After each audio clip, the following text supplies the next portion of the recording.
Entonces, habíamos revisado ya previamente los sistemas cardiovascular, respiratorio, digestivo.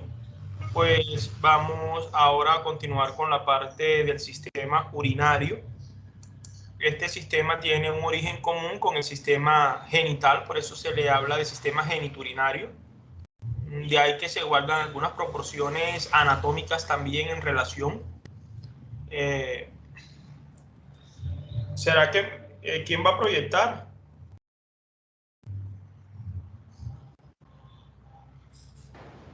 Doctor, ¿no está viendo las diapositivas? Aún no las estoy viendo. Veo ahí dice Lucas la cara de él, pero no veo las diapositivas. No sé.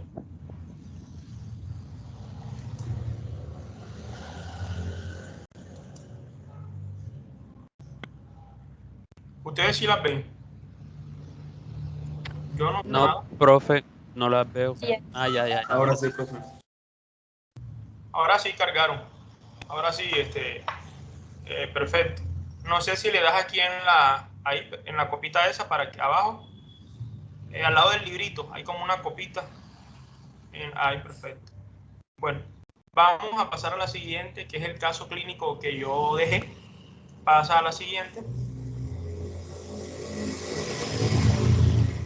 Perfecto. Bueno, vamos a pedirle a alguien que lo lea en voz alta. Por favor, ayúdenme. Lean el caso. Yo lo leo. Adelante. Gracias. Ok. Paciente masculino recién nacido, producto de un embarazo de 37 semanas de gestación, quien es valorado por pediatría a las 10 horas de vida, presentando como hallazgo llamativo anuria y disnea moderada, tolerando la vía oral, anamnesis, control prenatal, ecografía de reporto, hipoplasia pulmonar con presencia de parenquima, bronquios y vasos escasamente desarrollados asociados a oligohidramios. Resto de paraclínicos reportados dentro del rango de la normalidad. Recibió ácido fólico y hierro durante la gestación en las dosis recomendadas. No se documentaron antecedentes personales o familiares contribuyentes. Niega uso de medicamentos o de alcoholismo durante el embarazo. Bueno, perfecto. Hasta ahí está bien. María Camila, tú que hiciste la lectura del caso, ¿qué te parece llamativo aquí, en este caso? ¿Qué te llamó la atención de eso que leíste? Como algo característico. ¿El niño es a término, es pretérmino o es postérmino? Comenzando por ahí.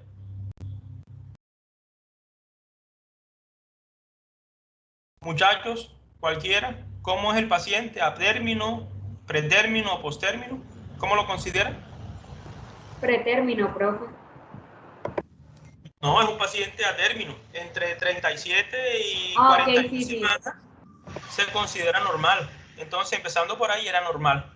Dice que lo valoró el pediatra a las 10 horas y lo que encontraron llamativo era anuria. ¿Qué es anuria? Muchachos, ¿qué es anuria? Profe, dificultad para orinar, ¿no? Pues no puedo orinar. Ausencia de orina. Ausencia de orina, perfecto. José Luis, dificultad sería disuria. Disuria es cuando le duele al paciente para orinar. Oliguria, cuando orinas poquitico. Y anuria, cuando hay ausencia de orina. Y la disnea, pues ya sabemos que es dificultad para respirar. El niño tolera la vía oral. ¿Eso qué nos dice si tolera la vía oral? ¿Cómo está el sistema digestivo? Aparentemente, pues, ¿cómo estaría? Bien, normal. Normal. Desarrollado. Normal. Desarrollado, normal, no tendría complicaciones el sistema digestivo. Por acá dice algo llamativo. Durante la ecografía que le hicieron a nivel prenatal, tenía oligohidranios. ¿Qué es oligohidranios? Profe, Bajos niveles de líquido amniótico. Bajos niveles de líquido amniótico. ¿Por debajo de cuánto consideran esos bajos niveles? ¿Un rango de por debajo de cuánto? De 8, profe. De 8 en el índice del líquido amniótico. No sería por debajo de los 300 mililitros. María de los Ángeles, por debajo de 500 hacia abajo, ya hablamos de que hay un oligohidranios. por debajo de 500 cc. Valores menores a 500 cc ya hablan de oligohidrandios. O sea que 300 lo que tú dices es un oligohidrandio, pero se considera por debajo de 500. Ahora miren algo importante. Habían signos de hipoplasia pulmonar. Significa que los pulmones estaban poco desarrollados. Aquí vemos que el sistema respiratorio también está involucrado, ¿verdad? También hay parte involucrada del sistema respiratorio allí. ¿Cuál sería una causa de oligohidrandios? Causas de oligohidrandios, muchachos. El que vaya a participar levante la mano. Y con eso me es fácil identificarle el apellido y lo voy poniendo chulo en la participación. Causas de oligohidrandios. Caterine, Coronel. Profe, yo pienso que la causa de oligohidrandios es mismo, pues en el caso vemos la anuria, como no se puede producir bien la orina, esta va a ser fundamental para la producción o la formación del líquido amniótico, y por eso es que se observa entonces una hipoplasia pulmonar, porque esto también va a ser importante en el desarrollo de los pulmones. Bueno, pero quiero que me digan causas de anuria. Ya la niña nos respondió algunas cosas. Vamos a Cubillos. Otras causas de anuria. Profe, yo encontré que Perdón, disculpa, otras causas de oligohidrandios. Profe, yo encontré que estos son causados pues por anomalías del tracto urinario fetales, como lo es la agnesia renal bilateral, que es el caso de nosotros, los riñones poliquísticos o una obstrucción genitourinaria fetal. Entonces ya vemos varias causas relacionadas con sistema urinario. ¿Habrán otras causas no urinarias que puedan producir oligohidrandios? Vargas, Luisa. Otra causa sería alteraciones en la placenta, como el desprendimiento prematuro de la placenta, que puede impedir que la sangre y los nutrientes suficientes lleguen al feto y este deje de producir orina. Perfecto, entonces tenemos que haya otras causas adicionales que pudiesen estar relacionadas con la placenta. Esas rupturas hacen que el líquido amniótico salga y además de presentar oligohidrandios, predisponen al niño a infecciones. Es otra característica importante a tener en cuenta. Dice que tomó ácido fólico y hierro durante la gestación. Con eso descartamos anomalías del sistema nervioso, porque es un protector de la parte del neurodesarrollo. Diana Stephanie, cuéntanos. Diana, te escuchamos. Urieles, Diana, cuéntanos. Bueno, Diana como que se le activó la mano, no sé, pero no activa el micrófono. Miren que no hay antecedentes familiares, algo que es a favor. Sergio, ¿no quieres comentar algo? Sí, profe, Pablo. También medicamentos. Profe, lo que pasa es que estoy teniendo problemas de conexión, pero si me puede repetir, por favor. Que se me está entrecortando y... Ya no, como tú levantaste la mano, yo te preguntaba que si querías participar en algo. Por eso te estaba preguntando. Tú tenías la mano levantada. Entonces pensé que querías participar. A no ser que se te haya levantado, sí, sin pensar, hundiste y se levantó. Bueno, dale, Sergio, adelante. Listo, profe. Comentaba que medicamentos, los fármacos que contienen inhibidores de la enzima convertidora de la angiotensina. Y también otra causa podría ser embarazos múltiples, porque al producirse el síndrome de transfusión intergemelar, uno de los dos tiene poco líquido amniótico mientras que el otro genera demasiado. Entonces podrían ser otras causas adicionales, la teratogénesis, que generarían esos medicamentos. Vamos a pasar a la siguiente. Ayúdame, Juan Sebastián, paso a la siguiente. Bueno, ¿quién puede leer la parte del examen físico del paciente?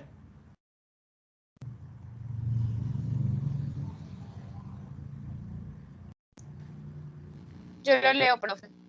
Bueno, dale, María de los Ángeles. Examen físico. Paciente hipotónico, cianótico e hipoactivo, con signos de dificultad respiratoria, tirajes intercostales y evidencia de sufrimiento fetal, Fue necesario realizar maniobras de resucitación con oxígeno, con mascarilla y posteriormente intubación endotraqueal e internada en el servicio de neonatología. Se evidenciaron malformaciones, fascie, hipertelorismo con pliegues epicánticos, orejas de implantación baja, frente amplia, nariz plana y ancha, mentón pequeño, cuello corto, tórax, abdomen y genitales sin deformidades, luxación congénita de caderas y defecto en extremidades, en posición anormal y contracturas como el pie equinovaro. Perfecto. María de los Ángeles, ¿qué te llama la atención en la parte de signos que presentó el paciente? ¿Tú ves eso? ¿Qué es llamativo en esos signos?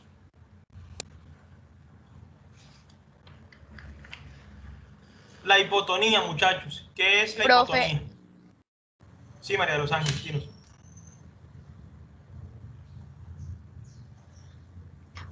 Profe, hipotonía es que tiene, o sea, bajo volumen muscular.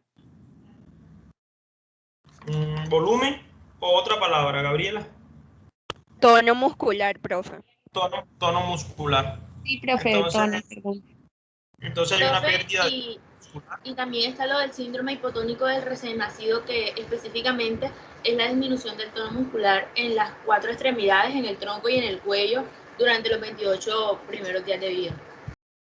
Perfecto, pueden haber síndromes relacionados con esa parte, eso es importante.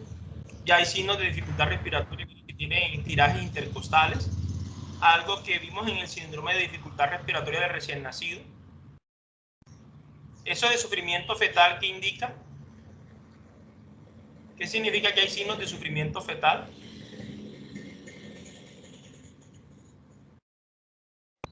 Profe, hace referencia pues a los signos que se presentan antes y durante el parto, y estos nos pueden indicar que el feto no está bien. Perfecto, Loren nos indica que hubo maniobras durante el parto, sobre todo que hubo disminución en el oxígeno durante el proceso del parto. Profe, estos también pueden indicar una probabilidad de muerte en el feto. Perfecto. Valentina. Profe, y más que todo, esto se da cuando el feto no ha recibido suficiente oxígeno. Correcto, es un signo de probabilidad de mortalidad sumamente alto y se relaciona con cuadros de hipoxia. Por ejemplo, una doble vuelta del cordón umbilical. Una doble vuelta del cordón umbilical pudiera también generar un cuadro de sufrimiento fetal por el fenómeno de hipoxia que generaría. Ahora tenemos una fase. Cuéntame. Y también se puede ver evidenciado en el que es cianótico, es decir, que tiene la coloración azul característica de los pacientes hipóxicos, como sería en este caso de nuestro paciente. Perfecto. El hecho de que esté hipóxico significa... Pero y considero que también se puede relacionar con el hecho de que tienen los tirajes intercostales, ya que ese movimiento nos indica que algo está bloqueando las vías respiratorias. Y si vemos en el caso clínico, nos dicen que el niño tenía una hipoplasia pulmonar, y en esta pues existe una disminución en el tamaño o número de las vías aéreas. Perfecto, entonces eso también es otro hallazgo indicativo de que hay una falla en ese proceso de oxigenación. Tenemos que hay una fascie característica, fascie escara, y miren que hay unos signos que son muy típicos. Aparece hipertelorismo. Hipertelorismo son ojos muy separados. Hay pliegues epicánticos que también se presentan en el síndrome de Down. Orejas de implantación baja, frente amplia, nariz plana y ancha, mentón pequeño. Es una fascie muy característica que el médico que reciba ese parto pues va a indicar de forma rápida que hay un problema, que hay una malformación. Es bastante evidente. ¿Esa fascie tiene algún nombre? ¿La engloba algún nombre esa fascie que el niño tiene? De hipertelorismo, pliegues epicánticos, ¿cómo se llama esa fascie? María José Machado. Profesor, yo había encontrado que esta corresponde a la secuencia de Potter, que engloba todas estas características de las anomalías que presenta el paciente y también está relacionado con los defectos de anuria y hipoplasia. Y se debe al mismo tiempo. ¿Cómo se llamará la fase entonces? ¿Tiene el mismo nombre que la secuencia que dijiste? ¿Cómo se llamará la fase, María José? Potter. Fase Potter. Ahorita explicamos, eso está bien lo que nos has dicho, lo de la secuencia, es muy bien la intervención. Ahorita la tocamos como para no adelantarnos a esa parte, pero sí, ahorita cuando llegue el momento tú participas con eso. Pero sí tenemos que hay un paciente que tiene una fase típica, se llama una fase Potter. Muchachos, tiene luxación congénita de la cadera y tiene contracturas a nivel de extremidades, un pie equinovaro. ¿Cuál creen ustedes que sería la causa de eso? De esas contracturas y de ese pie equino. Levante la mano quien crea saber por qué es. Acuña. ¿Por qué crees tú que? Por la deficiencia de líquido amniótico, profe. Perfecto, el hecho de que Cuéntame. Profe, yo siento que pues puede ser porque el paciente, según lo que yo pues puedo analizar del caso, presenta pues características de trisomía 21 y ese es uno de los síntomas de eso. Pero los niños con trisomía 21 no tienen luxación de la cadera, ni tampoco nacen con el pie equinovaro. El único signo ahí sería como el pliegue epicántico, pero los otros signos pues no mucho. Los niños no tienen hipertelorismo, los síndromes de Down, tienen más bien como ojitos achinados. Tú le ves la mano y tiene el pliegue simiesco o simiano en la mano. Pero era bueno de pronto hacer esa como diferenciación. ¿Qué examen le mandamos para saber si es síndrome de Down o no? ¿Qué se te ocurre?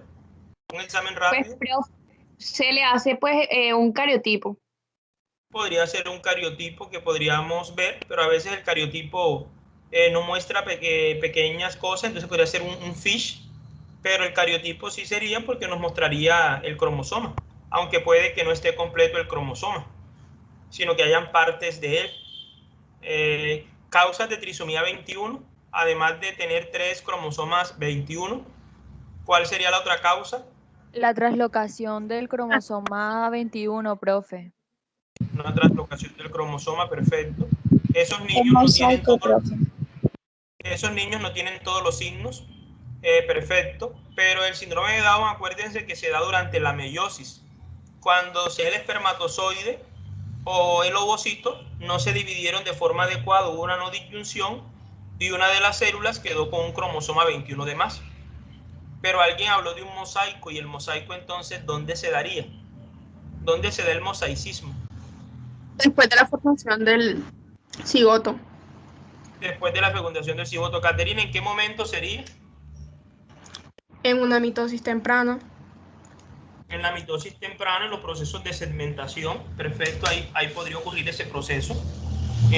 Ya todos creo que pensamos en el diagnóstico, esa parte la teníamos como que clara, y yo los ayudé mucho. Era un paciente con un problema relacionado con agenesia renal bilateral. Vamos a pasar a la siguiente diapositiva, Juan Sebastián. De hecho, no es tan frecuente la agenesia renal bilateral, pero sí hay agenesia renal unilateral. Creo que se podrían ustedes encontrar con un caso de esos cuando al paciente lo tienen en urgencia o en consulta externa y él llega con la ecografía a consulta. De pronto le mandan una ecografía por cualquier otra patología y resulta que tiene un solo riñón. Se llama agenesia renal unilateral. Es más frecuente en varones que en mujeres y regularmente el más afectado viene siendo el riñón izquierdo. Cuando a nosotros nos falta un órgano, el organismo fisiológicamente hace lo que se llama una hipertrofia compensatoria. Eso significa que el riñón derecho, que sería el que estaría presente, estaría más aumentado en tamaño para tratar de cumplir la función de los dos. ¿Cuáles serían los riesgos? Los riesgos sería que a largo plazo, por tener un solo órgano nada más, un solo riñón, pudiese verse afectado por alguna obstrucción. Y recuerden que la afección renal se relaciona mucho con hipertensión arterial. También hay riesgo de proteinuria por dificultades en la filtración y en casos graves insuficiencia renal. Algunos pacientes que presentan agenesia renal podría estar acompañada de otras malformaciones congénitas asociadas, como cardíacas o de tipo gastrointestinal. A nivel ecográfico, cuando se hace ecografía a la madre y el ginecólogo visualiza una sola arteria umbilical, es una sospecha de agenesia renal. Incluso cuando después del parto nosotros recibimos al paciente y cortamos el cordón umbilical, tenemos que observar 3 vasos. En un niño que solamente tenga 2 vasos, es decir, una sola vena umbilical y una sola arteria, hay una probabilidad muy alta de que presente agenesia renal unilateral. Es compatible con la vida. Los pacientes regularmente pasan asintomáticos y se mueren de cualquier otra cosa menos de un problema renal. La dificultad sí sería con el niño, el paciente que tuvimos ahorita. Pasa a la siguiente diapositiva, por favor. El paciente sí presentaba agenesia renal bilateral. El signo prenatal patoneumónico es el oligohidramnios y el signo postnatal patoneumónico es la anuria. Tenemos que es incompatible con la vida. ¿Por qué yo digo que es incompatible con la vida? ¿De qué se muere el niño? El niño, ¿por qué muere a las pocas horas después de nacer? ¿A qué creen que se deba? Por hipoplasia pulmonar. Ajá, ¿y eso qué significa? ¿Qué le pasaría al niño? ¿Y por qué? Espérenme un momentico para hacer la pregunta completa. ¿Por qué antes de nacer el niño no se muere? Es decir, no nace muerto. Si se supone que antes de nacer también tenía la hipoplasia y antes de nacer no tenía los riñones. ¿Por qué ese niño no nace muerto? Natalia. Profe, si no estoy mal, es porque, o sea, durante el nacimiento nosotros dependemos de la respiración mayoritariamente de nuestra madre. Sin embargo, al nacer, ya que nuestros pulmones necesitan funcionar, este no va a poder ser dependiente completamente, entonces al no tener el desarrollo completo de sus pulmones, por eso es que va a ocurrir la muerte postnatal. Perfecto, nosotros recibimos el oxígeno de nuestra madre gracias al cordón umbilical, a la placenta.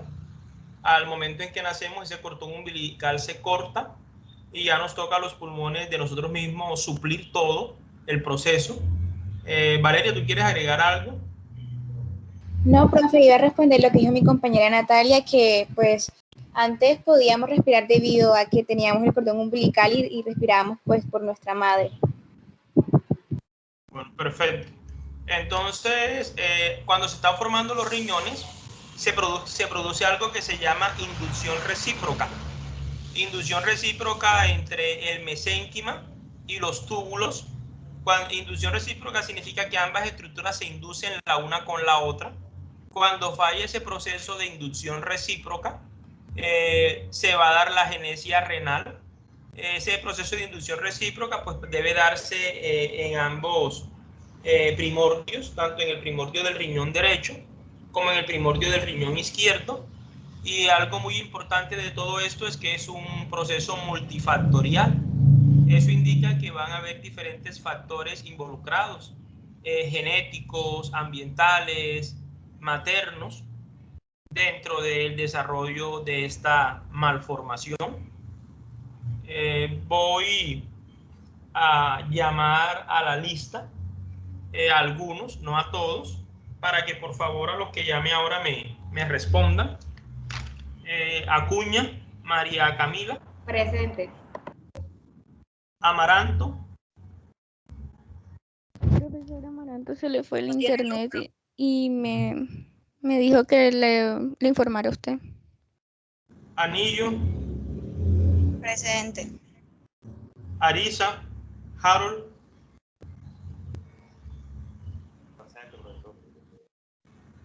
Alemán.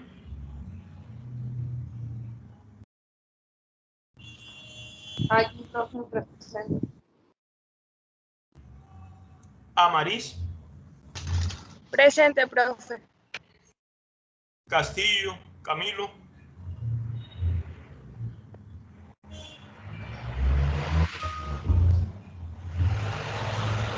Castro, Rivaldo.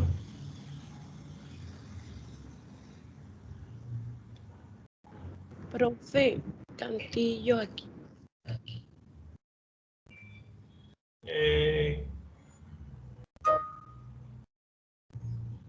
Cantillo, Clara.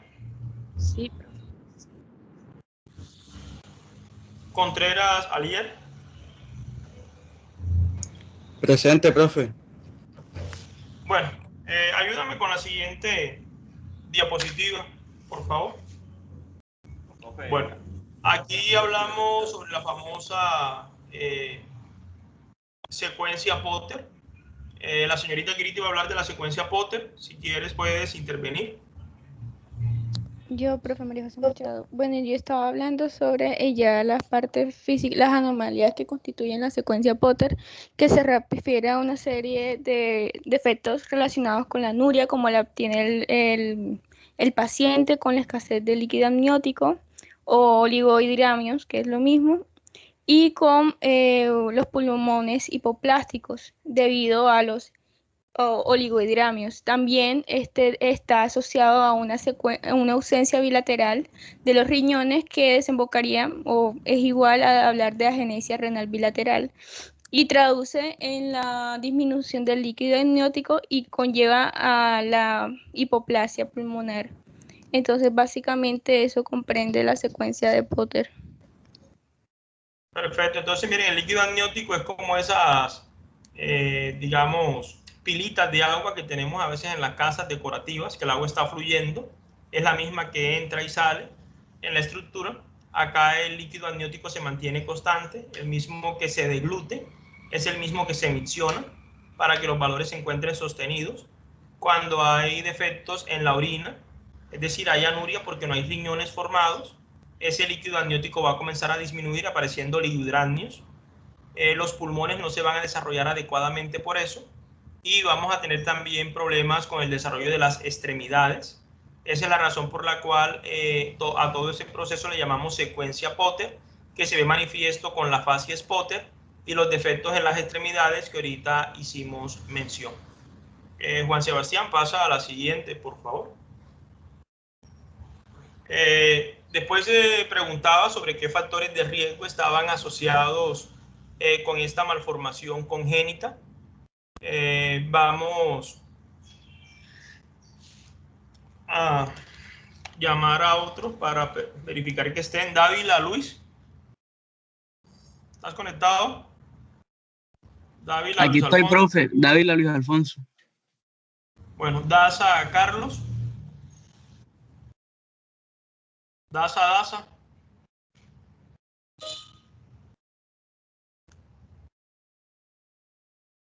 Bueno, Daza no está. Díaz, Barceló.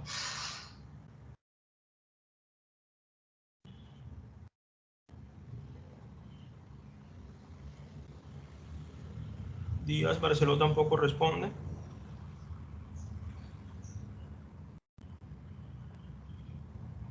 Escalona, María Laura. Presente. Fernández. Profe, Jessica Díaz presente. Es que he tenido muy mal internet y no lo había escuchado. Listo, Jessica. Fernández, Roy. Presente. ¿Me escucho bien? Sí, yo te escuché. Ok. Gutiérrez, Sergio. Presente, profe. Hasbun. Caicedo. Presente, profe. Hernández, José Luis. Presente, profe. Humanes, Isabela. Humanes, Presente, Sánchez. profe. Presente. Iriarte, Samuel.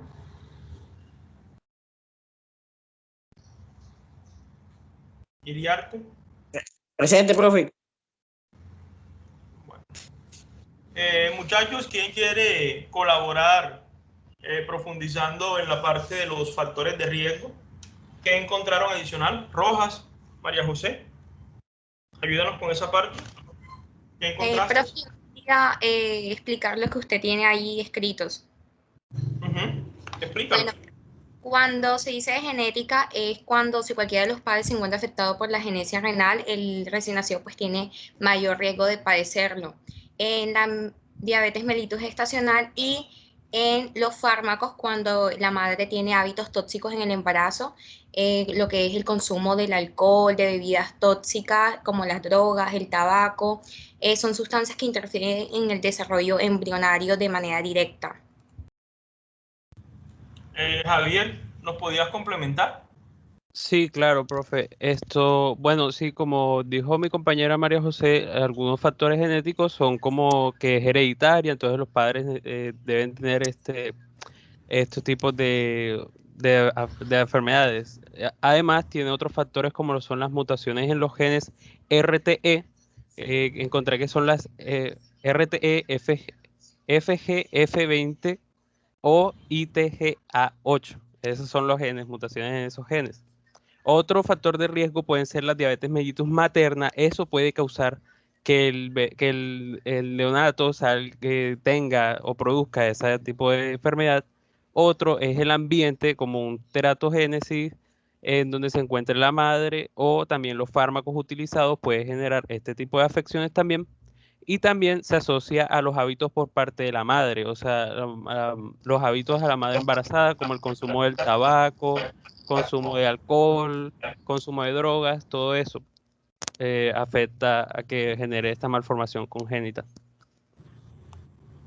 Bueno, perfecto. Entonces miren que hay incluso parte de la pregunta 3 se complementa con la 4. Ahí aparecen definidas cuáles son los tipos de mutaciones. Miren que para que se desarrolle de forma autosómica recesiva, significa que ambos padres aportan el alelo defectuoso. Vemos afecciones en el cromosoma 10, en el caso del gen RET, en el brazo corto, en la banda 11, y en el caso del gen ITGA, en lo que sería el brazo largo a nivel de la banda 13, y el gen FGF20 a nivel del cromosoma 8 en su brazo corto, su banda 22. Significa que estos genes tienen que ver con el proceso de la nefrogénesis, razón por la cual ese proceso de inducción recíproca se va a ver sumamente afectado. Jiménez Hamilton. Presente, profe. Karut Sat.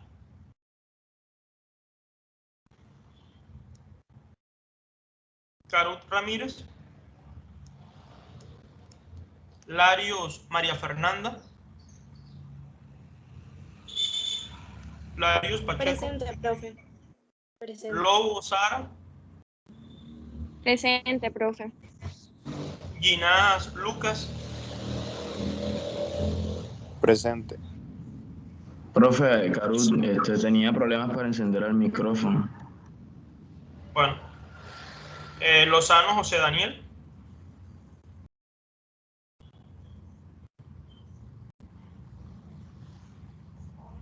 Machado María José. Presente.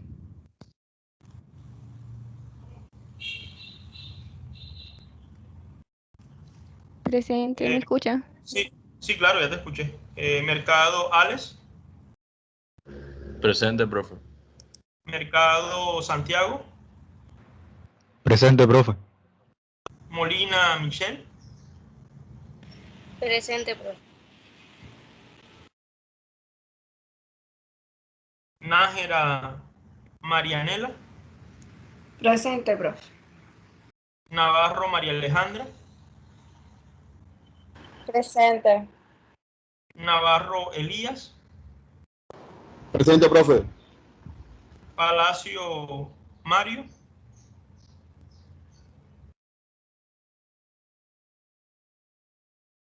Profe, José Lozano. Presente. Es que no tenía problemas con el internet. Peña Valeria. Presente, profe. Pérez Valentina. Presente, ¿me escucha? Sí. Pérez Lilia. Profe, ella escribió. Presente. Sí, ya le vi que escribió. Quirós.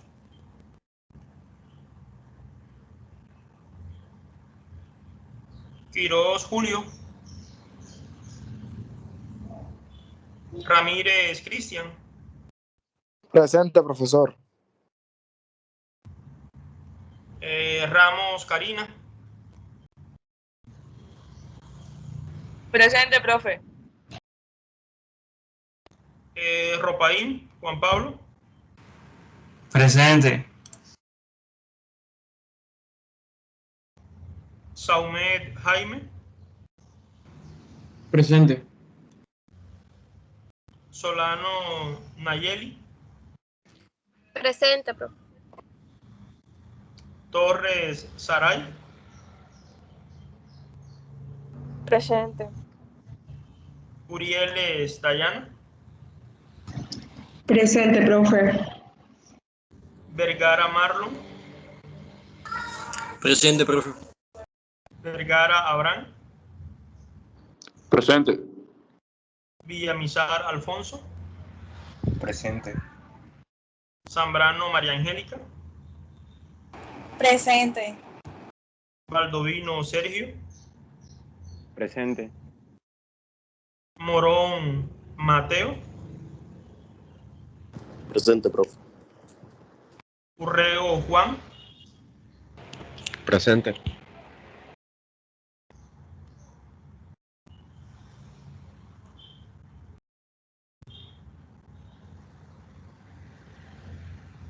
Sí te escuché, Iriarte. Sí te escuché ahorita cuando dijiste presente. Bueno, ayúdame con la siguiente, Juan Sebastián. Espera un momento. Cuéntame. Yo quería como que aportar algo. Es que, bueno, tener en cuenta estos factores nos facilita como que ayudar a detectar la causa de, pues,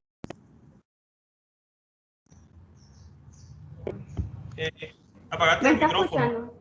No, se me desactivó. ¿Me está escuchando ahora? Sí, claro. Adelante. Bueno, que tener presente estos factores de riesgo, pues nos permite como que más fácil comprender la causa de la patología. Por ejemplo, si lo relacionamos un poco con el caso, vemos que la madre dice que no. ¿Puedes pasar a la diapositiva anterior, por favor? ¿Puedes pasar a la anterior diapositiva? Un momento. Bueno, vemos que la madre dice que ella no registró como que una ingesta de alcohol o de uso de medicamentos. Carga la teratogénesis, también vemos que no hay ningún antecedente de diabetes, entonces también pues esta se descarta y ya quedaría como que la genética la causa de que se desarrollara la enfermedad. Ponla en la siguiente, Juan Sebastián.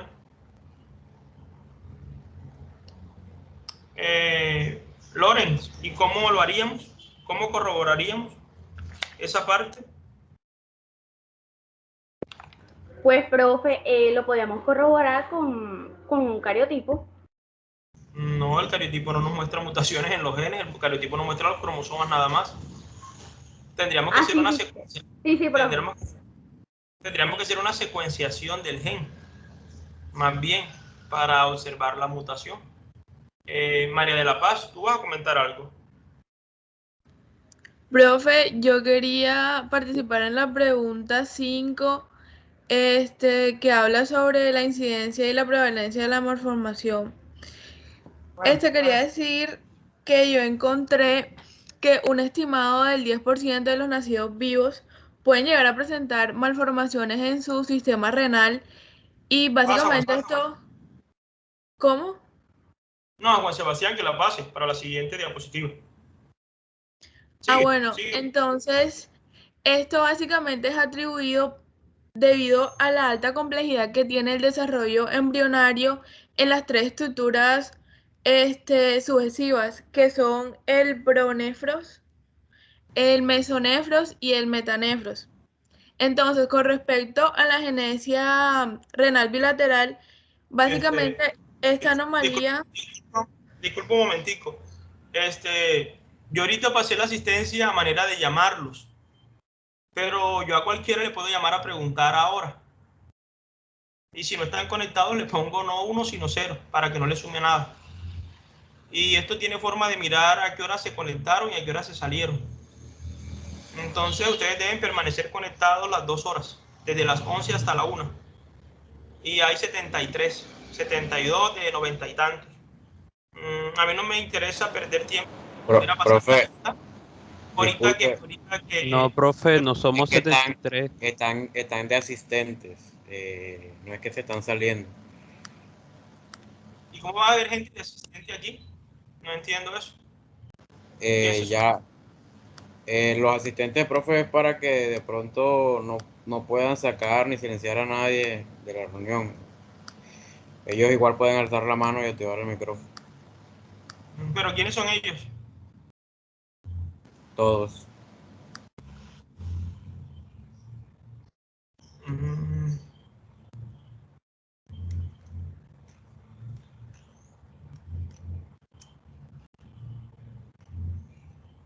Pero ¿quién está maniobrando eso de que se cambian a moderadores y que cambien eso? ¿Quién está haciendo esa maniobra? Bueno, de todas formas, eso es un abuso si lo están haciendo ustedes, porque aquí el único moderador puede ser el profesor, no ustedes. Entonces vuelvo y los llamo porque aquí aparece el número de personas conectadas. Es más, yo imprimo la lista y me sale a qué hora se conectaron y a qué hora se salen. Profe, es que usted es moderador, profe. Usted es el moderador. Por eso. Sí, por eso, pero igual nada más hay 61 personas conectadas. No, profe, no. Baje un poquito para que vea la sección de... Hay 61 moderadores y 37 asistentes, profe. Por ejemplo, yo estoy en la reunión, pero yo estoy en la sesión de asistente. Pero yo estoy aquí. Sí, profe, 98 en total. Yo también estoy en la sección de asistentes. Profe, que usted tiene que configurar la llamada para que usted sea el único moderador también. Bueno, señorita, sí, disculpa que te haya interrumpido. Puede seguir. Listo, profe. Bueno, le estaba diciendo que ya con respecto a la genesia renal bilateral, bueno, es una anomalía congénita rara que se considera mortal y su incidencia puede ser de 1 entre 1000.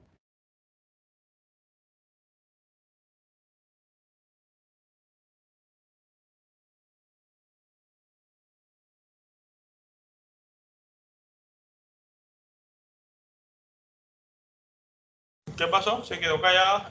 Activa el micrófono. Profe, me sacaron de la reunión.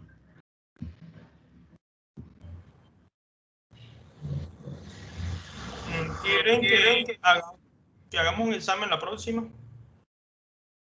Y con eso lo evaluamos. Oral. Les agradezco que respeten porque estamos igual en una clase, como si estuviéramos en el aula. Entonces, si no van a aportar ustedes, no tendrían por qué silenciar a otro. Yo creería que debió ser un error, señorita. Nadie debió hacerlo porque eso se tornaría en una falta de respeto. En caso dado, si ellos quieren hablar, pues que levanten la mano, porque a nadie se le está cortando que hable. Prosigue. Continúa. Pues solo decía eso, que su incidencia es de 1 en 1000 casos y que es importante decir también que el tipo más frecuente no es el que tenía el paciente en estudio, que era bilateral, sino el más común es el unilateral, presentándose más en el sexo masculino y en el riñón izquierdo. Listo. Entonces, ya la parte de cuál es la causa de la hipoplasia, pues ya le explicamos ahorita con lo que era la secuencia Potter. luego se pregunta por la parte de lo que sería el pronóstico. Obviamente esta patología tiene muy mal pronóstico, referencia en que puede durar algunas escasas semanas, pero un paciente que tiene insuficiencia respiratoria, que no puede... Michelle, te escucho. Profesor, ¿sí me escucha? Sí, claro. Bueno, yo en esa pregunta sobre el pronóstico de vida, teniendo en cuenta el diagnóstico del paciente, encontré que la mayoría de estos fetos que tienen esta malformación congénita no suelen llegar a nacer con vida, y si en caso tal lo hacen, el pronóstico de supervivencia va a ser más o menos de unas 3 semanas. También teniendo en cuenta lo que usted estaba mencionando, que los pacientes con agenesia renal bilateral, comparada con la agenesia unilateral, van a tener mayor riesgo de muerte. Entonces, sí, algunas escasas semanas. Jaime, ¿tú ibas a comentar algo? Saumet.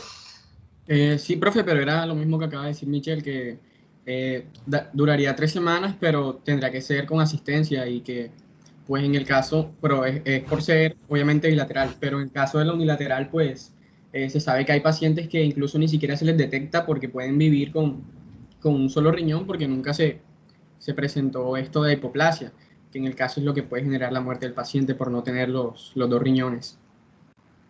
Perfecto. Rivaldo, ¿tú quieres comentar algo? Profesor, yo le tenía más que todo una pregunta sobre una pregunta anterior, y era para ver si para detectar la mutación en un gen podríamos utilizar la prueba del PCR, para hacerlo más exacto.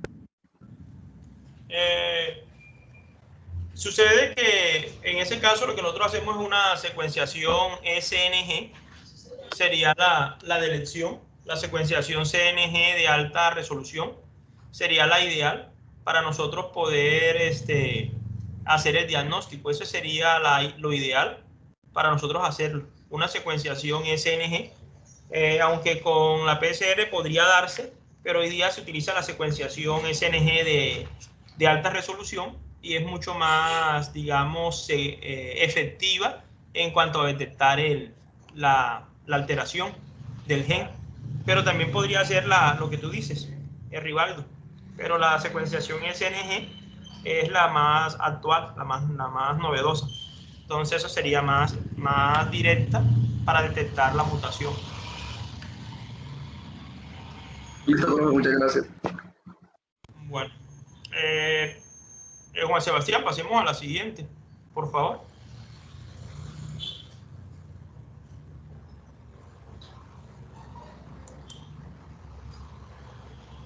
Bueno, ahí habla sobre lo que serían las pruebas de imágenes.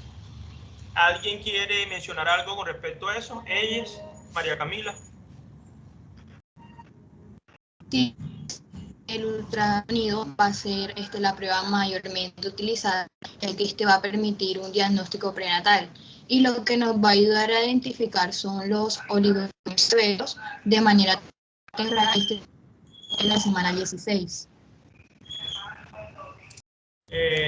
Jiménez, ¿tú quieres agregar algo? Hamilton. Pues, profe, acompañando lo que dice mi compañera, pues la ultrasonografía, pues básicamente se le hace pues a la madre, obviamente, y lo que ayuda es a mostrar pues la falta del líquido amniótico y así como se puede ver los riñones en el feto y qué tan grave es la anomalía. Bueno, pero vayámonos a que el niño ya nació. De pronto no se detectó con la mamá porque no hubo control prenatal, sino que el niño nació. ¿Y qué prueba diagnóstica le hacemos al niño como tal, al paciente? ¿Qué le mandan? Profe, yo quería decir algo, que Bueno, se le puede mandar una ecografía renal porque es un examen que no tiene ningún tipo de dolor y se van a utilizar unas ondas sonoras pues para obtener imágenes de los riñones, los uréteres y la vejiga. Pero así como nos estamos centrando pues en la anomalía, lo que queremos ver van a ser los riñones, pero sin como quitarle importancia también a las otras dos. Jaime, ¿tú qué opinas? Saumet. Profesor, yo iba a opinar lo mismo y que se podía hacer también una gamografía. Pero Entonces sí, podríamos, ecografía. Con una ecografía porque ya el niño nació. Entonces sí se le puede hacer una ecografía para explorar que todos los órganos estén pues intactos. entonces la ultrasonografía podría ser, que es la misma ecografía, pero podríamos utilizar una resonancia magnética, o podríamos también utilizar una tomografía axial computarizada para mirar Sí, con el más TAC, detalle, el TAC, sí. También se me que es olvidó la misma, mencionar. es la misma tomografía La axial tomografía, computarizada, sí. que nos permitiría detallar como mucho mejor qué otras malformaciones asociadas tiene. Porque miren que ahorita en esa parte se definió de que había malformaciones del sistema urinario y del sistema cardiovascular que se encontraban asociadas, y esa viene siendo la otra pregunta. Bueno, el niño tiene agenesia renal bilateral. ¿Qué otras malformaciones probablemente pudiera tener el paciente? Ahí, por ejemplo, vemos que el 85% de los casos se asocia con agenesia de útero o agenesia de vagina. ¿Alguien podría explicar el por qué se relaciona con eso? Profe, se va a relacionar es porque el sistema urinario y el sistema genital se forman simultáneamente. Entonces, como los dos derivan de la misma cresta, que es la cresta urogenital, es decir, que si hay ausencia de la cresta urogenital, habrá anomalías de formación tanto de los riñones y también puede haber malformaciones congénitas de lo que es el útero, como lo dice ahí, de la vagina, de los conductos deferentes, etc. Miren que también habla de los conductos deferentes, las vesículas seminales, y eso tiene que ver con la parte de los conductos mesonéfricos que se forman durante el desarrollo del sistema urinario, que dan lugar a esas estructuras en el varón. Hay también anomalías cardíacas, como cuáles, muchachos, podrían ser, como para recordar un poco, qué anomalías cardíacas pudiésemos tener ahí presentes. Comunicaciones interauriculares, comunicaciones interventriculares, son las que más frecuentemente están. Podía haber también atresia duodenal, labio leporino, paladar hendido, las anomalías musculoesqueléticas, ya habíamos mencionado parte de esto con lo que tiene que ver con las extremidades, y también podría haber del sistema nervioso. Significa que puede haber un prodromo de múltiples malformaciones, depende también de qué tanta exposición tuvo este paciente a teratógenos y qué tantas mutaciones pudieran estar involucradas. A veces no solamente tienen una, sino varias mutaciones el paciente en particular. Vamos a pasar a la siguiente, por favor. Bueno, muchachos, aquí nosotros tenemos un esquema que nos muestra nuestro sistema urinario, compuesto principalmente por los dos riñones, los uréteres que salen cerca de la pelvis renal, los cuales confluyen en la vejiga, y por último tenemos la uretra. Sucede que en el desarrollo embrionario, ustedes ya lo habían mencionado antes, ellos tienen un origen común. ¿Alguien me podría dar una evidencia de por qué tienen un origen común los dos sistemas? ¿Alguien sabe algo a ese respecto? Sí, profesor, lo podemos evidenciar por esto. ¿Quién me puede decir por qué? Es fácil demostrarlo, que tengan un origen común. ¿Cómo, profe? ¿Cuáles órganos? No, porque el sistema urinario y el sistema genital tienen un origen común. ¿Hay algo con lo que lo podamos demostrar? María Camila. Pues como está mostrando en la diapositiva, que es la cresta urogenital de la aorta dorsal, o sea, en ese sería el origen común que tienen. No, pero esa es la parte embriológica. Yo quiero la parte aplicada. Profe, Sin que o sea, tú sepas eso, levanten la mano. El que vaya a hablar, levanten la mano para identificar, porque así no sé quién participa. Ajá, Natalia.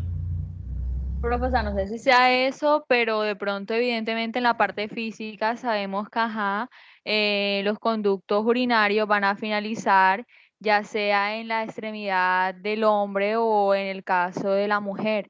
Entonces, de alguna u otra forma, tienen una interconexión. ¿Van a finalizar en cuál extremidad? O sea, en el caso de la mujer que es en la vejiga y se expulsa por el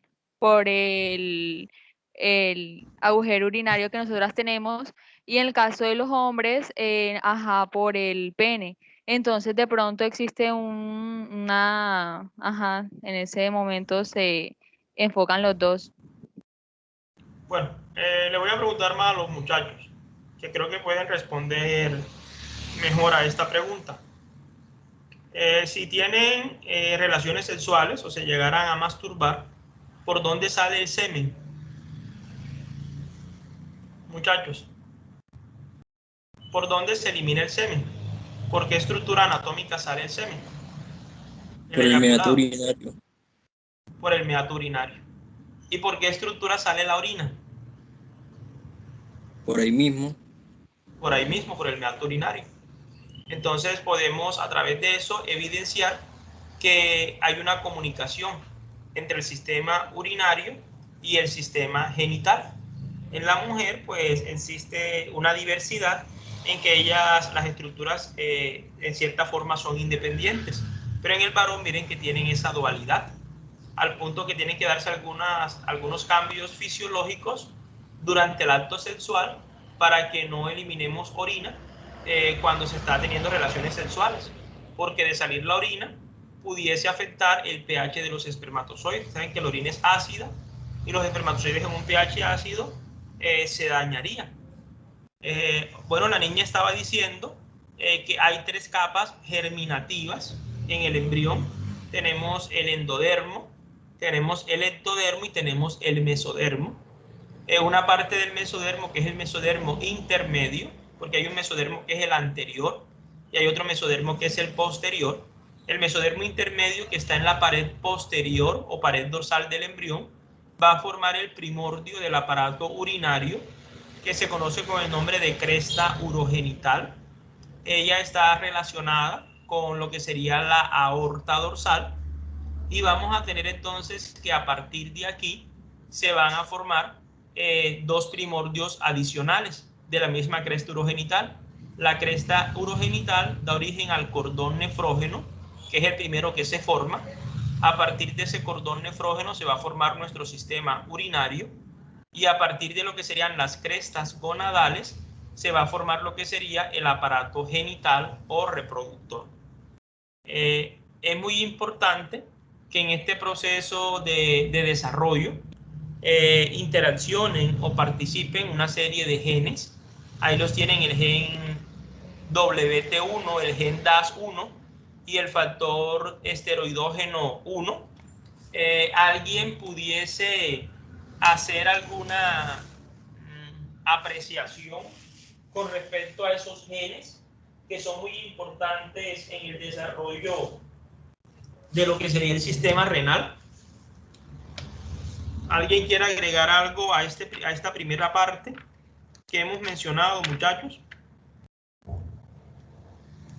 Miren, por ejemplo, que ese gen del que se está haciendo descripción, que es el gen WT1, es el gen supresor del tumor de Wills. Y el tumor de Wills es una anomalía que está relacionada con el aparato urinario. Entonces, para que pueda darse adecuadamente tiene que estar ese gen supresor. Ese gen supresor evita que se formen anomalías a nivel del aparato urinario. Está el otro que es el gen del factor esteroidógeno. Ese factor esteroidógeno es muy importante para inducir la parte del aparato reproductor. Recuerden que sobre todo en los varones, la formación de nuestro sistema reproductor depende mucho de hormonas, y las hormonas se forman del anillo esteroidógeno, tanto lo que sería la testosterona como en el caso de las mujeres la parte de los estrógenos. Y el otro gen es el gen DAS1. Muchas mutaciones en esos genes se relacionan con hipoplasia suprarrenal, toda vez que existe una cierta relación anatómica entre las glándulas suprarrenales. Miren que ellas están localizadas en el polo superior del riñón, y de hecho cuando los riñones que inicialmente estaban en la pelvis ascienden hacia su localización definitiva, que vienen siendo a nivel de los hipocondrios. Vamos a tener que ellos se fusionan o se unen a lo que serían las glándulas suprarrenales para su localización definitiva a nivel retroperitoneal. Eso es una parte a tener presente. Vamos a proseguir con la siguiente diapositiva. Juan Sebastián, perfecto. Entonces nosotros vamos en este punto a hablar sobre lo que sería la formación de 3 sistemas renales. En su orden hablamos de pronefros, mesonefros y metanefros. Voy a permitir que el que quiera hacer una intervención sobre este particular la haga, es decir, cómo es la evolución de estos 3 riñones desde el pronefros hasta los riñones definitivos, que son los metanefros, qué cambios se dan, qué estructuras. Quien quiera participar, pues puede levantar la mano. Ahí en la imagencita, ya te doy la palabra, Jessica, para que nos expliques. Miren cómo se ve la cabeza del embrión. Ahí se ve la placoda oftálmica, que es donde se va a formar el ojo. Se ve lo que es el prosencéfalo a ese nivel básicamente, y se ve lo que sería la formación de los somitas, que es la línea punteada que está ahí. Estamos viendo o visualizando un embrión en ese punto. Voy a llamar a algunos alumnos, ya les doy la palabra, muchachos. Acosta María Fernanda. Presente. ¿Sí me escucha? Presente. Sí, claro. Agüero Luisa. Presente.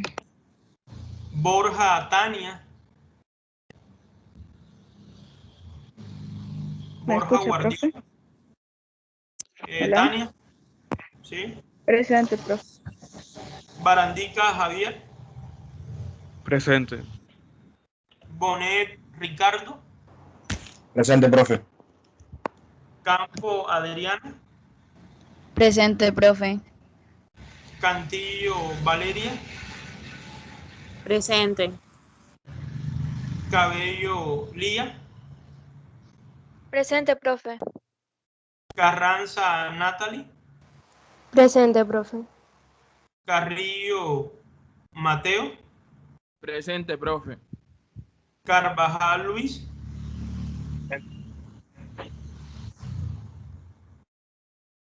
Castro. Profe, ¿me escuchó? Sí. Castro Boni. Presente, profesor. Ceballos María Paula. Presente. Cubillos María Camila. Presente, profesor. Coronel Caterín. Presente, profe. Daza Yair. Presente, profe. De Giovanni María Juliana. Presente. Díaz Ángel. Presente, profe. Ella es María Camila. Presente, profe. García Gifani. Presente, profe. Gómez Lina. Presente. Jiménez Natalia. Presente, profe. Lara Gabriela. Presente, profe. Martínez Juan. Bueno, Martínez Juan está proyectando. Martínez María Manuela. Presente, profe. Mejía Shadia. Presente, profe. ¿Me escucha? Sí, claro. Mendoza Marianela. Presente, profe. Mendoza Roberto. Presente, profe, ¿me escucha? Sí, claro. Mendoza Natalia. Presente, profe, ¿me escucha? Sí. Montes María de los Ángeles. Presente, profe. Montes Valeria. Presente, profe. Mogollón Valentina. Presente, profe. Negrete María José. Presente, profe. Orellano María Carolina. Presente, profe. Osorio María de la Paz. Presente, profe. Pérez Brigitte. Presente, profe. Pérez Ivanot. Presente, profe. Quintero Elianis. Presente, profe. Rodríguez Isabela. Presente, profe. Rojas María José. Presente. ¿Me escucha? Sanabria. Sanabria. Presente, profe. ¿Me Silvera. escucho? Sí, claro. Presente. Hola, Charlie, ¿cómo va? Terán Alexander. Presente, profe, ¿me escucha? Sí. Torres Lorenz. Presente, profe, ¿me escucha? Sí. Vargas Luisa. Presente, profe. Vázquez Valentina. Presente, profe. Vega Marcela. Presente. Verona Marisabel. Presente. Viveros Natalia. Presente, profe. Ñáñez Javier. Presente, presente. Bueno, Mejía, yo te escucho ahorita. Y el otro es Iriarte. Ajá, Iriarte es del otro grupo. Bueno, entonces levantaron la mano para explicar esta parte.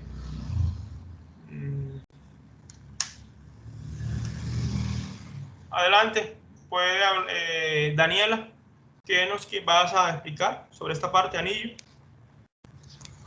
Profe, pues yo le quiero explicar lo de los pronefros, mesonefros y metanefros.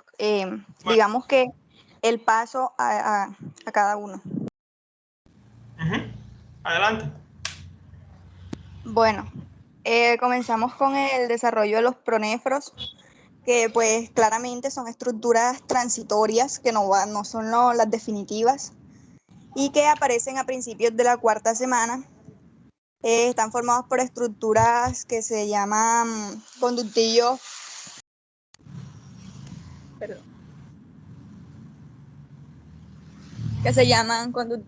pronéfricos, que están localizados en la región cervical.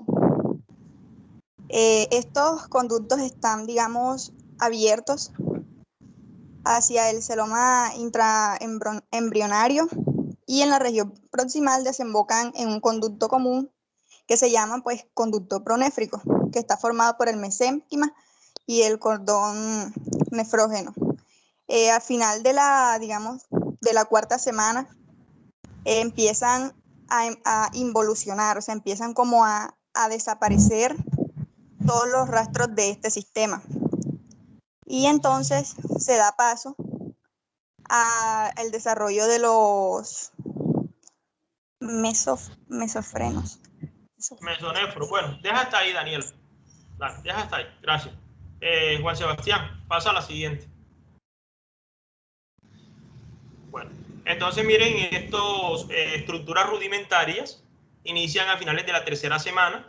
Empiezan un proceso de descenso. Ellos están en la región cervical.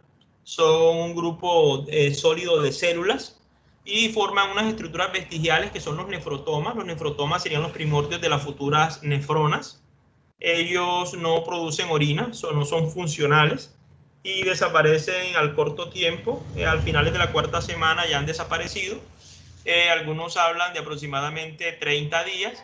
Estaríamos hablando de inicios de la quinta semana, según otros autores. Ellos forman unos conductos que se van a dirigir en dirección caudal y abren a la cloaca. Recuerden que antes de que se formara el tabique, que divide la parte urinaria de la parte digestiva, están en comunicación. Por eso es que ellos drenan directamente la parte de la cloaca. Ahí tenemos allá arriba, miren, en la parte superior, lo que serían los pronefros. Y miren cómo ellos comienzan a su proceso de regresión, es decir, de atrofia, a desaparecer. María Camila habla sobre el mesonefros y luego Jessica habla sobre el metanefros. Ajá. Habla sobre el mesonefros, María Camila. Estos son conocidos como los riñones intermedios con función temporal. Estos se van a formar, bueno, van a comenzar a funcionar hasta la semana 8. Van a drenar a nivel de la cloaca y de los conductos mesonéfricos se van a derivar estructuras muy importantes en el varón, que son lo que conocemos como las vesículas seminales y los conductos deferentes. También se van a formar aquí las cápsulas de Bowman, que son las estructuras que se encargan de rodear el glomérulo. Entonces estas van a ser parte derivados de los mesonefros iniciales. También luego se van a degenerar. Pero en la mujer hay que destacar algo que en la mujer desaparece. Esto también, pero en el varón se van a persistir dando lugar a otro tipo de estructura. Tenemos que tener en cuenta que estos mesonefros tienen que ver con lo que conocemos como el gen SRY, que va a permitir lo que es la diferenciación. En la mujer se conoce como conductos paramesonéfricos y en el varón como conductos mesonéfricos. ¿Y tú tienes gen SRY? No, de eso no tengo como tal. No, de eso no tienes como. Ah, ok, no. Me está preguntando a mí que si yo lo tengo. ¿Sí? Sí, claro, profe. No, tú no lo tienes ni Profe, no. El gen SRY está en el cromosoma Y y es como el que permite la masculinización del hombre. Nosotras las mujeres no tenemos ese gen. Así es, Natalie, correctamente. Bueno, pasa a la siguiente diapositiva. Bueno, entonces miren, el mesonefros inicia después de la formación del otro. Cuando ya han desaparecido los pronefros, empiezan a formar esos mesonefros. Ellos inician en lo que sería finales de la 4ª semana y llegan hasta la 8ª. Ellos son unas estructuras excretoras largas y gruesas. Apaga el micrófono, María Camila, para que no interfiera. Perfecto. Ellos tienen una función transitoria, momentánea. Miren que ya empiezan a bajar. Aquellos estaban en la región cervical. Estos se relacionan ya con el mesodermo intermedio, pero en la región torácica y lumbar superior. Estamos hablando de L1, L2, L3. Funcionan como riñones provisionales y miren que ellos forman, los derivados que tienen son los glomérulos. Estaríamos hablando que se formarían lo que serían túbulo contorneado proximal, asa denle, túbulo contorneado distal, y se forman las cápsulas de Bowman. Ahorita la señorita Acuña lo mencionaba. Hay dos cápsulas de Bowman que son la capa visceral y la capa parietal. Ellas están adosadas o rodeando al glomérulo. Y vamos a tener, que esto es importante para el proceso de filtración glomerular, lo que llamamos ultrafiltrado. Vamos a tener los túbulos mesonéfricos, los cuales van a producir derivados en el varón. En la mujer no generan derivados. Y tenemos los conductos mesonéfricos que a futuro formarán el divertículo metanéfrico, serán como quien dice su primordio, y van a coayudar o a participar en lo que serían los riñones definitivos. Pasa a la siguiente, Juan Sebastián, todavía habla del mesonefro, perfecto. Aquí aparecen que en el varón van a persistir estos derivados. Los túbulos mesonéfricos forman los conductillos eferentes de los testículos. Hablando un poquito de esto, los varones tenemos los túbulos seminíferos. De los túbulos seminíferos sigue lo que sería la red de Testi. Luego siguen los túbulos rectos y luego siguen los conductillos eferentes. De aquí en adelante participan ya los conductos mesonéfricos, que forman los conductos extratesticulares. Tenemos el epidídimo, que es un órgano importante porque aquí se maduran los espermatozoides. Tenemos los conductos deferentes. Recuerden que los conductos deferentes en los varones son los que se ligan cuando se hace la vasectomía. Y por último tenemos el conducto eyaculador, que va a llevar en este caso el semen hacia lo que sería la uretra, en este caso la uretra membranosa.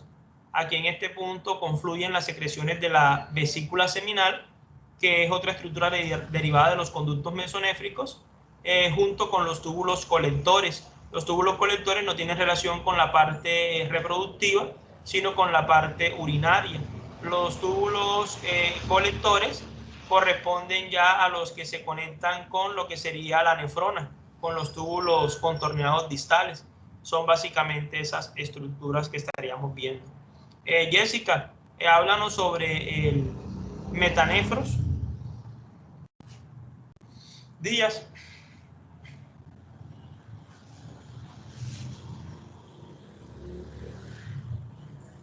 Díaz. Jessica María.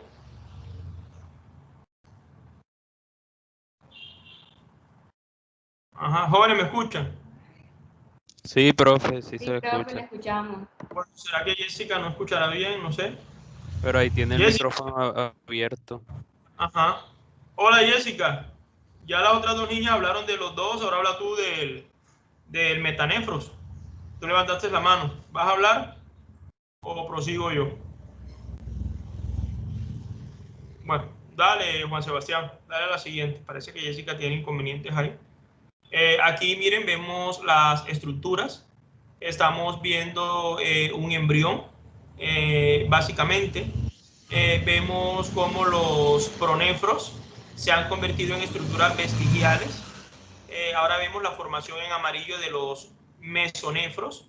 Están relacionados en lo que sería la parte dorsal del embrión y se forman lo que serían esas unidades excretoras iniciales como tal. Ahí vemos la presencia de lo que sería el conducto mesonéfrico, que va a ser una estructura muy importante a futuro. Pasemos a la siguiente.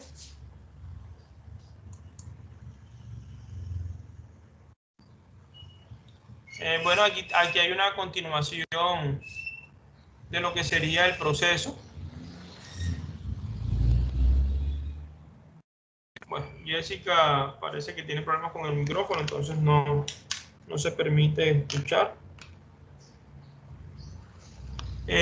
Aquí vemos en la imagen, estamos observando, miren, la formación del intestino, que tiene un origen o un desarrollo paralelo con este. Por ahí vemos los conductos mesonéfricos.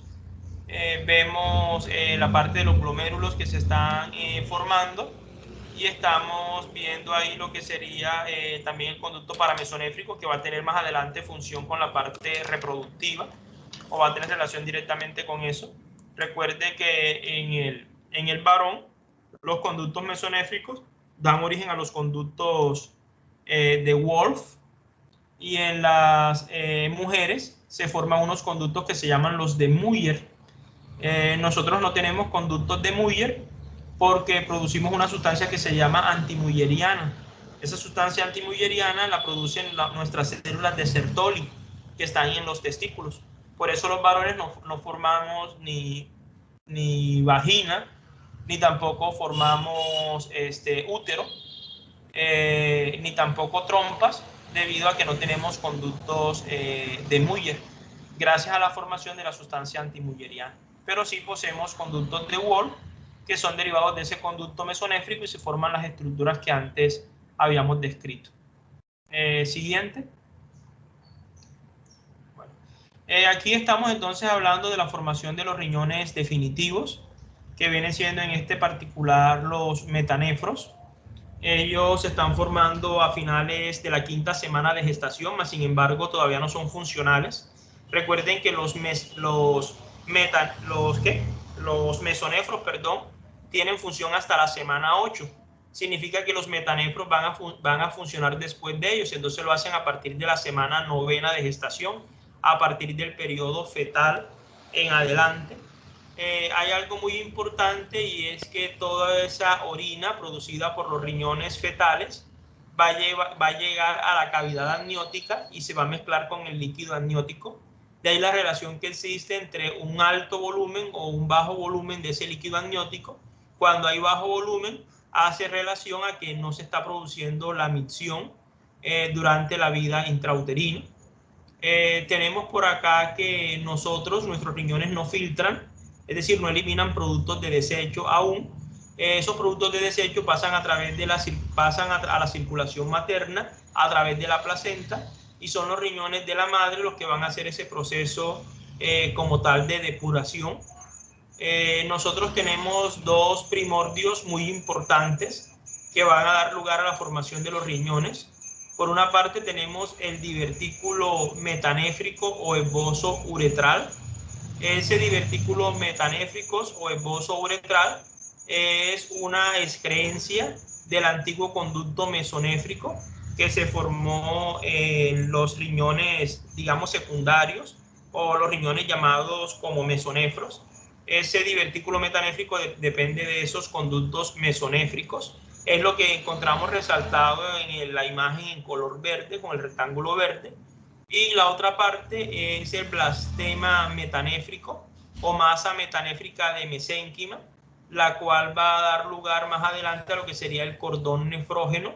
Ese cordón nefrógeno da origen a lo que sería toda la parte parenquimatosa del riñón, mientras que esos conductos mesonéfricos va a dar toda la parte de lo que son la serie de conductos, cálices, pelvis y demás. Vamos a proseguir, vamos a avanzar. Ahí tenemos entonces las dos estructuras. Vemos en color como marrón el mesodermo metanéfrico y vemos en color verde el divertículo metanéfrico. Vemos cómo el divertículo metanéfrico comienza a ramificarse. Marlon, ya la niña Anillo participó. Si quiere puede bajar la mano. Jessica me dijo que tiene el micrófono dañado, también puede bajar la mano. Si no va a participar, si se le arregló, pues perfecto. Si no, pues baja la mano, no hay problema. No, profe, ya arreglé el micrófono.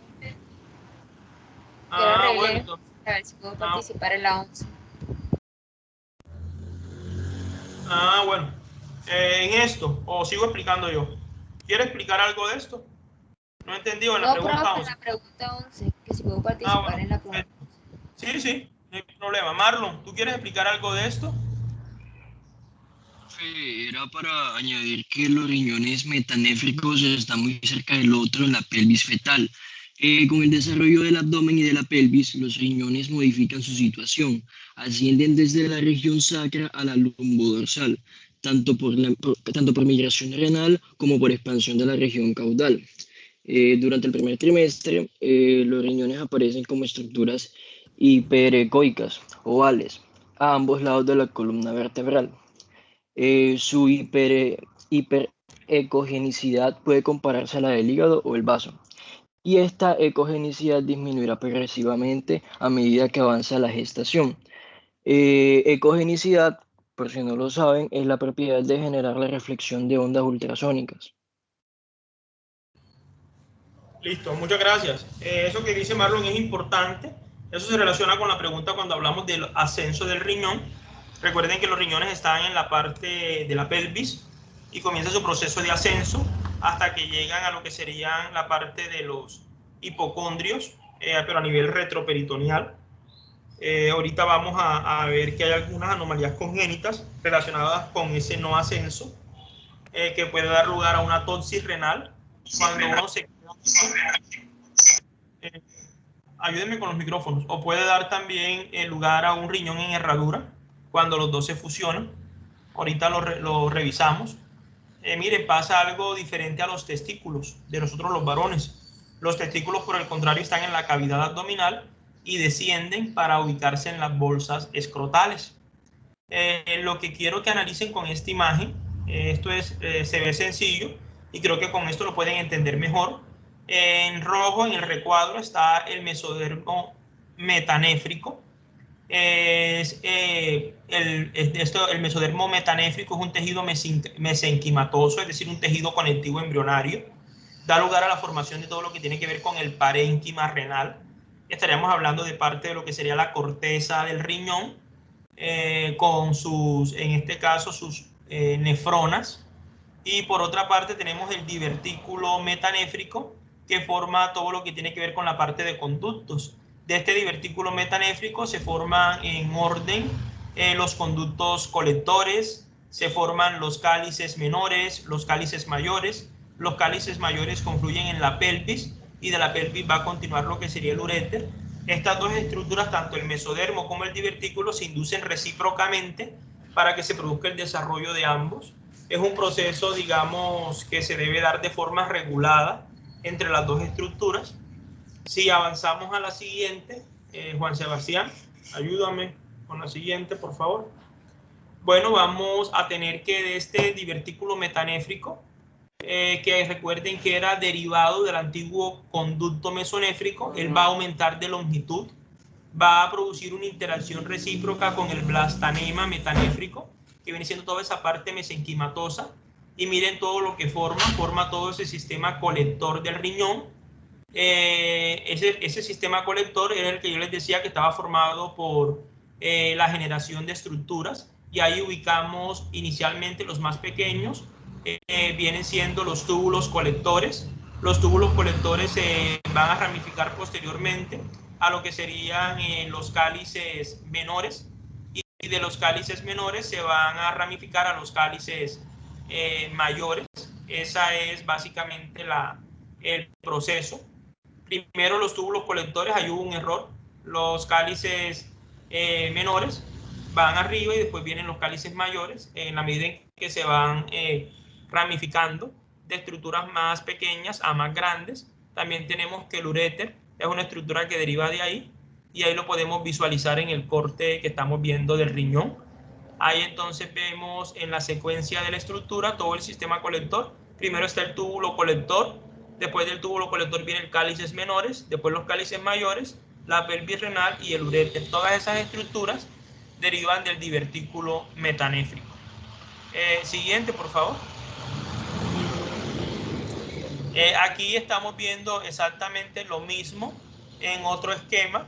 Estas imágenes que están viendo aquí son de Latman, y vemos cómo se forman los cálices menores, cómo confluyen a los mayores, y luego cómo después de la pelvis renal se forman lo que serían los uréteres. Y obviamente hay una interacción recíproca entre lo que sería esto y la parte del blastanema, que es la parte mesenquimatosa, que está en color negro en la imagen que estamos visualizando. Siguiente, Juan Sebastián. Aquí vemos cómo los túbulos colectores se alargan de la quinta generación y se convierten en la pirámide renal. Aquí tenemos una pirámide renal. Ahí está el cálice menor. De los cálices menores van a confluir varios túbulos colectores. Esta parte de los túbulos colectores correspondería a la base de la pirámide, y la punta que está acá sería el vértice en relación con los cálices menores. Eso ustedes lo corroborarían cuando en histología observamos la placa del riñón. En el riñón, en la placa del riñón, y también, no tanto en histología como en anatomía. Cuando hacemos un corte transversal de riñón, ahí el profesor le puede mostrar la pirámide renal y se va a ver la base y se va a ver el vértice. Entonces la base es la que se relaciona ya con la cantidad de túbulos colectores, y el vértice se relaciona ya casi acá, llegando al cálice menor. Si avanzamos, por favor, vemos el mismo desarrollo continuo. Lo que de pronto quiero que tengan claro es que del conducto mesonéfrico se va a formar el divertículo mesanéfrico, y de ahí la serie de conductos, y del blastanema se va a formar todo lo que sería el parénquima renal. Es la misma explicación, el mismo proceso, pero con una imagen distinta para que lo puedan comprender mejor, y esto lleva un desarrollo sucesivo, progresivo, en el cual se dan ramificaciones. Yo creo que si nosotros relacionamos, para evitar aprender de memoria, lo podríamos relacionar mucho con el sistema respiratorio. Recuerdan que en el sistema respiratorio primero se formó la tráquea, después los bronquios principales derecho y izquierdo, después los bronquios lobares o secundarios, después los bronquios terciarios o segmentarios, y por último los bronquiolos. Se ramificaban cada vez en estructuras más pequeñitas. De igual forma, en la formación del riñón también se empieza un proceso de ramificación permanente, pero acá es lo contrario. Acá se hace desde lo más pequeño hasta lo más grande, es decir, desde los túbulos colectores, luego vienen los cálices menores, luego los mayores, hasta que se empieza a formar la pelvis renal y el uréter. Siguiente.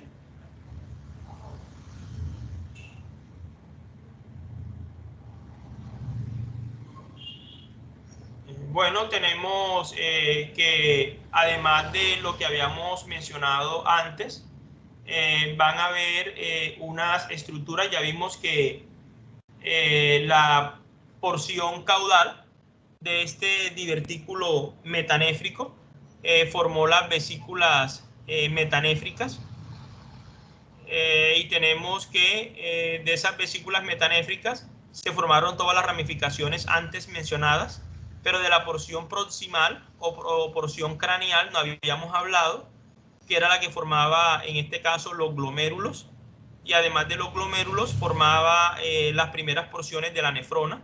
Ahí tenemos una nefrona típica. La nefrona está formada por un glomérulo, que es el enramado de capilares que están viendo ahí. El glomérulo se continúa con un túbulo proximal, un túbulo contorneado proximal, luego sigue el asa de L y luego sigue el túbulo contorneado distal. Significa entonces que en el divertículo metanéfrico vamos a tener dos porciones, una porción proximal y una porción caudal. La porción caudal fue de la que hablamos ahorita, en el cual se formaba del túbulo colector hacia abajo, túbulo colector, cálices menores, cálices mayores, pelvis renal y uréter. En cambio aquí se van a formar, en este caso, de la porción proximal, las estructuras previas, es decir, el glomérulo con su túbulo contorneado proximal, su asa de L y su túbulo contorneado distal. Estas tres estructuras forman la nefrona. ¿Bien? Cuando les pregunten por nefrona, es la estructura formada por los glomérulos, el túbulo contorneado proximal, el asa de L y el túbulo contorneado distal. Todas ellas dependientes de lo que sería este divertículo metanéfrico. Siguiente. Hay algo muy importante relacionado con el riñón, y es el proceso de nefrogénesis. Cuando hablamos de nefrogénesis, hablamos de la formación del riñón. Ahorita comentábamos que con el riñón conocido como mesonefro, que fue el segundo que se formó, empezaron a formarse inicialmente unos glomérulos. Acá después, más adelante, en el periodo fetal, ya inicia el aumento de ese número de glomérulos. Estamos hablando que entre la semana 10 y 18 el número de glomérulos aumenta, alcanzándose el número promedio a partir de la semana 32 del desarrollo humano. Ocurre algo muy importante, y es que vamos a tener que inicialmente los riñones de los seres humanos son unos riñones de forma lobulada. Mire que ahí en la imagen se presenta una gran cantidad de lobulaciones que presentan los riñones. En cambio, los riñones ya más adelante tienden a perder esas lobulaciones. ¿Por qué creen ustedes que esas lobulaciones desaparecen en la infancia? ¿Cuál sería la característica?